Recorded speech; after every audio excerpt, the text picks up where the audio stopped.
Greeting friends in the precious name of our Lord and Savior Jesus Christ. The Bible says in John chapter 8 verse number 32, "You shall know the truth and the truth shall set you free." My friends, let us look into the Bible. What does the Bible say about the rapture or the second coming of our Lord Jesus? Because there are so many people interpreting it and speaking in different ways. But let us know the truth which is from the Word of God. I have an interesting question to ask my husband. So please share with us, what does the Bible tell about the rapture? Yes, today we see that there are so many teachings about the second coming. There are so many people preaching their own opinions and their own interpretations. Let me stop you here and tell you, the other day I watched on the television and there was a preacher who told that rapture is going to be 100 years up from now. And I was really very surprised to know from where did this figure 100 come? So can you even share about that? Yes, so today, as you see, as you said, there are many interpreters, many interpretations, many people speaking and teaching from their own self and not from what the Bible says.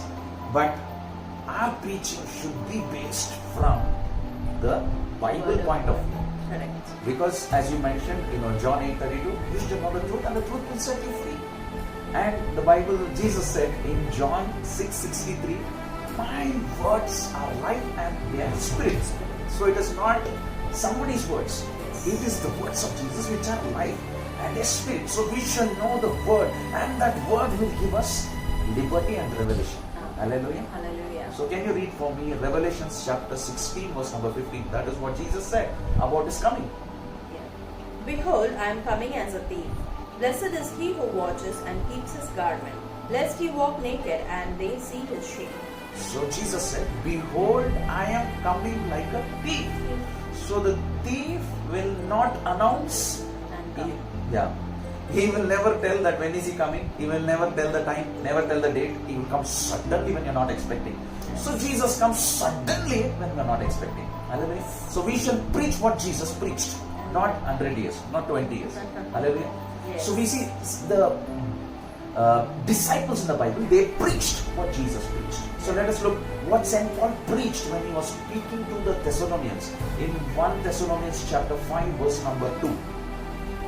That is what St. Paul was preaching to the Thessalonian church, and he preached exactly what Jesus preached, and we should take them as examples and preach like how the disciples preached.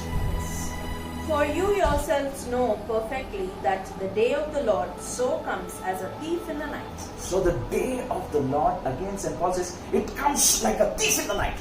So the thief comes suddenly. He will not announce. He will not speak. He will not give advertisement. He comes suddenly when you are sleeping, when you are not expecting. Hallelujah. Usually when does a thief come? We don't know. Yeah, he comes in the night. Yes. Usually thief comes in the night. Night time, what will people be doing? Sleeping. Yeah, sleeping. So when we are not prepared, when we are not ready, the thief comes. So Jesus comes like that. Hallelujah. Hallelujah. And now we see another disciple of Jesus, that is Peter. He wrote in 2 Peter chapter 3 verse number 10. Can you read that? 2 Peter chapter 3 verse number 10. When Jesus is coming, he exactly preached like how Jesus preached, and we should take them as examples and preach like that. Can you read that scripture for us? 2 Peter Chapter 3 verse number 10. Yes. "The day of the Lord will come as a thief in the night." Yes, the day of the Lord comes as a thief in the Thief in the night. night. So all these three people like Jesus, St. Paul and Peter, everyone spoke that Jesus is coming like a thief. And what we have to preach? Not 100 years, not 200 years, not 20 years. Jesus is coming like a thief. So you have to be prepared, because we don't know. That can be today, that can be the next week, that can be the next month, that can be the next year. So whenever he comes, we have to be prepared. Amen. That is what we have to be preaching. Hallelujah. Then again Jesus, told it differently about his coming again. So can you read Revelation chapter 2, 22, the last book of the Bible. Revelations chapter 22, verse number 7.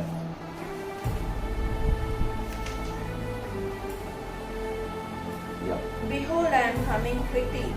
Blessed is he who keeps the word of the prophecy." So behold, I am coming Quickly. So quickly means it can be today. We don't know what quickly meant, but we have to be ready again. Again, he said the same thing in Revelation chapter 22, verse number 20. Can you read that for me? Revelation chapter 22, verse number 20. He said the same thing again. He who testifies to these things says, surely I am coming quickly. So I am coming quickly.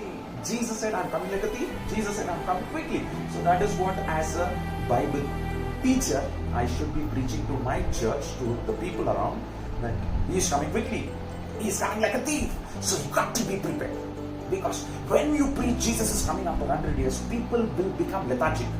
They will not be ready. They will be focused on, accumulating riches. They will be focused on earning, marrying, and they will be focused on various things because they will think that Jesus is not coming in the generation. Jesus is coming in the next generation, that is 100 years after that. They will not live after that. So they will ignore the coming of the Lord. Hallelujah. Sometimes what happens is they become so lazy that they will not be focused on their spiritual life. And sometimes people might end up in hell. So when I'm preaching wrong, their blood might be upon me if they go to hell. So it is my duty to preach the truth. So what we have to do? The Bible says in Amos chapter 4 and verse number 12. So here see the counsel of the Lord, what the Lord says here. The last part only you can read. Prepare to meet your God, O Israel. Prepare to meet your God, O Israel. The Bible counsels us that we have to be prepared to meet the Lord Jesus Christ, because He's coming like a thief, because He's coming quickly. Hallelujah. So what we have to do to be prepared? If you're not prepared, if you're lazy, we might end up not meeting the Lord Jesus. We might end up missing the rapture. Yes. Hallelujah. So I will tell you a very interesting story. This story is very interesting. There was a dog, and this dog was with a shop, with his owner. His owner had a shop. So early in the morning, this dog will get up at 9 o'clock exactly when the owner will go to the shop. So he had a sweet shop. So the dog will follow him exactly 9 o'clock in the morning. It will wake up. When the shopkeeper is, closing the door, it will follow him wherever he's going. And it will go. And when it goes, it has only 2 jobs. What are those 2 jobs? Can you guess? Very good. You guessed it right. The dog has 2 jobs, only 2 jobs. What is? Eating and sleeping. That's all. So it followed the shopkeeper. The shopkeeper goes to the store and it will sleep there. And the shopkeeper will give exactly lunch at 12 o'clock. So the dog will wake up, wag his tail for the lunch, eat the lunch and sleep again. And the shopkeeper exactly closes at 9 o'clock. So when the dog hears the closing of the shop, the noise which comes when the shopkeeper closes the door, the dog will wake up, follow him, and when he comes to the home, he will feed him some food, and again it goes back to sleep, and it wakes up early in the morning again. This was the routine. So one day the dog followed, very interestingly, the dog followed the shopkeeper to the store, and that night, while the store shopkeeper was closing the door, the dog did not wake up. It was left behind there, and the shopkeeper returned back home. So next day morning, when the shopkeeper went back to his shop, what happened surprisingly? The entire shop was burned because of short circuit.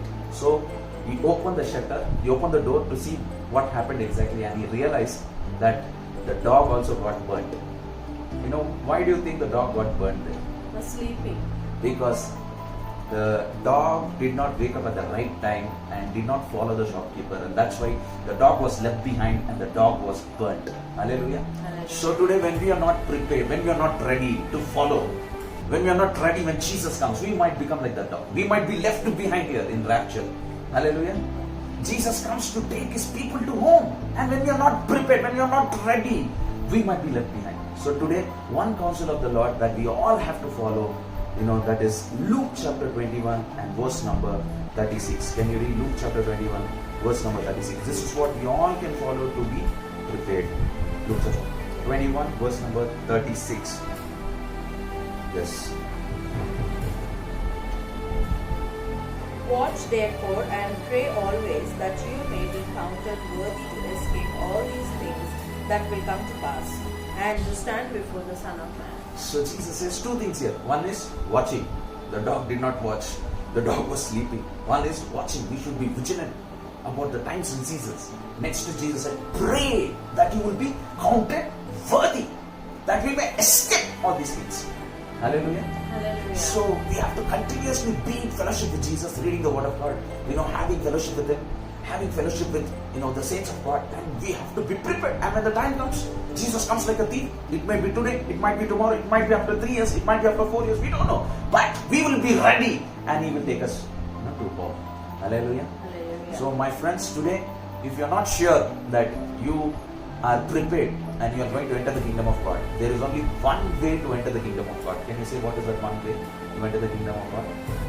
It is the blood of Jesus. When we are cleansed with the blood of Jesus, 1 John 1:7 says that the blood of Jesus cleanses us from all unrighteousness. So the blood of Jesus cleanses us from all unrighteousness, from all our sins. So if you want to enter into heaven, my friend, you have to accept the Lord Jesus Christ. Open your heart and say, Lord Jesus, I have sinned, I am not ready, but let your blood which you shed on the cross, please cleanse me, Lord.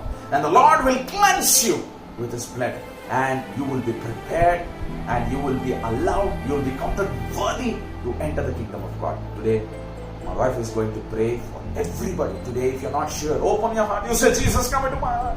Please, I welcome you into my heart. I have sinned. I'm not sure whether I am prepared. But today, cleanse me with your blood and prepare me, Lord. Give me another chance, Lord. You open your heart, and Jesus will come into your heart, and He will set you free. He will cleanse your sins. He has died on the cross for your sins today. Yes. Let us agree in this prayer as my wife prays.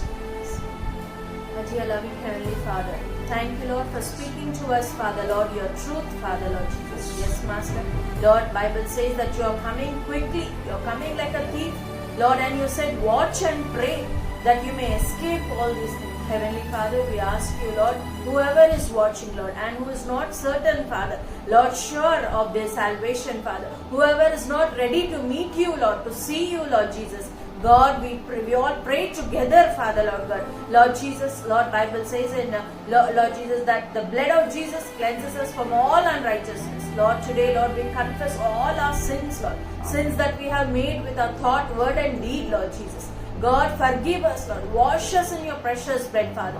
Write our names, Lord, in the Lamb's book of life. Lord, correct us, Lord. Help us to walk, Lord, in truth, in your light, Lord. Remove all the darkness from us, Father, and fill your light inside of us, Father.